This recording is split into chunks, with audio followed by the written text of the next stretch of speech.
Hey everybody, Russ Quick Electric here today. Now this is a very special episode, although short, because we have managed to hit over 100 subscribers, and I wanted to take this time to certainly thank every single one of you for the amount of support and advice, as well as just great conversation you all have brought to the table. The Discord has been wonderful since release yesterday. We've had several members join in, and this video actually is a reply to one of the questions that was asked as to whether or not there was a way to make a one-use door kill switch, essentially, where you can flip a switch, or in this instance a timer, and have it shut all the doors in your base, but not allow the switch to be used again, in case somebody were to raid and you had one chance to shut everything. So let's get right into the build. For this build, we're going to need one splitter, one timer, one switch, one memory cell, and then however many door controllers you need. Now, the splitter will obviously need to be used depending on how many doors you have. If you only have one door, an electrical branch is perfectly fine, but if you have more than two, you're going to need multiple splitters that are set up just wired to each other, which is just no big deal.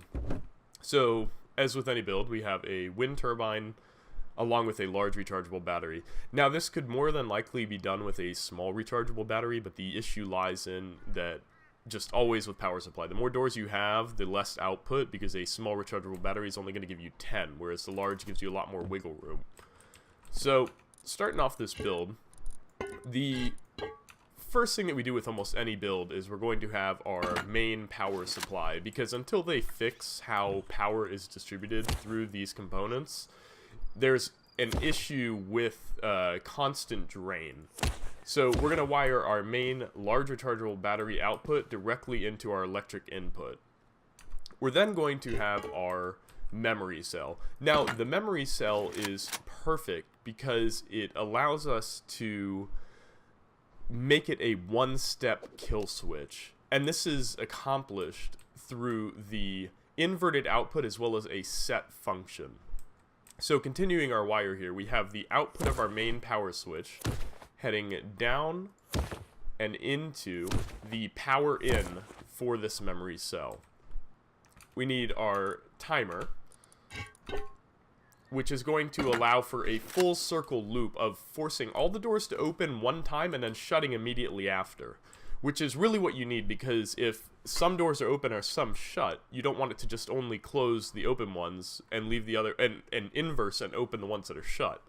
So this is going to do a full loop in 1 second in which it opens all the doors and then proceeds to shut all the doors, making sure that everything has been shut that's wired to it. So for this, we're going to have the inverted output of this memory cell, we'll just come on down here, go into the electric input of the timer. Now we need a splitter, which can go right up here, because we're looking to condense this build as well. The output of our timer will go up into the splitter's power in. And now this is the important part. One of the power outs from the splitter, which is attached to the timer, needs to be wired to the set function of this memory cell. Now, the reasoning behind this is that when the timer triggers, we want to disable this entire, essentially, circuit. And by setting this and assigning it a value of 1, the power flow will only work if it's wired through the output. So this will immediately lose power. Therefore, this switch will do nothing to the entire circuit, and this won't even be toggleable anymore. So all that's left now is wiring up your doors. So we're going to do this door right here. We're going to go ahead and pair it, and we're going to do this door right here, pair it, and then we'll wire them up, which this can be made neat, messy, however you'd like. In this instance, we're going to try and keep it rather neat, just because we have another wire incoming. So we'll go to the middle here, and then this one we can just run right across the wall. Now, it's not imperative to keep these wires hidden, because the whole point of this is to have it in your vault, or where your sleeping bag is, in the core of your base. The wires running throughout your base. And then if you do happen to have somebody in, if you just respawn, tap the timer, everything in your base will shut, and you don't have to run the risk of going around somewhere dangerous. So now to demonstrate this, I'm going to pretend as if one door was left open and one was left shut. We're going to have the main power switch turned on, which powers the function. And then for the first timer, we can't set the 1 second time until it's run once. So we're going to run it for the first time. And you'll see that the door open, and once the timer finishes, it shuts the other door. Now, you'll see I don't have the option anymore to press and activate this timer, and this light has gone green, meaning that it's worked exactly how we wanted. If we turn this off, we turn this on, nothing will happen. The doors will remain shut. The only way to reset this entire thing is by resetting the memory cell. So if you guys have any questions, let me know.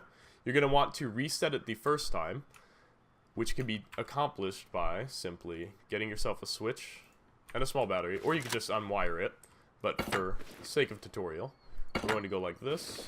Just give a quick power in through here, and do a quick power here to the reset function. Now if it resets, you'll see that you now have the option to set the timer, which will set it to 1 second. We're going to remove this, and this. And now our base is set again, so we'll try it with this door. So, panic happens, we press the panic switch, forces the doors to open for the time, and then it will immediately shut the doors, leaving this unable to be used again, regardless of the power switch. This was a quick one, but I hope you guys enjoy. Be sure to join the Discord as well if you have any questions regarding the build. Thanks, and have a good day.